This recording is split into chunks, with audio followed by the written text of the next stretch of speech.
Iran Israel যুদ্ধ। Iran পারমাণবিক বোমা তৈরি করে ফিলিস্তিনের পাশে দাঁড়ায়, তাই তো ইসরায়েল ক্ষিপ্ত। তাই তো এবার বেজে গেল ইরান ইসরায়েল যুদ্ধ।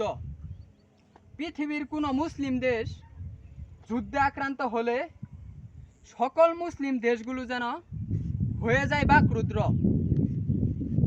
ইসরায়েল হলো 200 কোটি মুসলমানদের শত্রু, মুসলমানদের সাথে করছে বাড়াবাড়ি।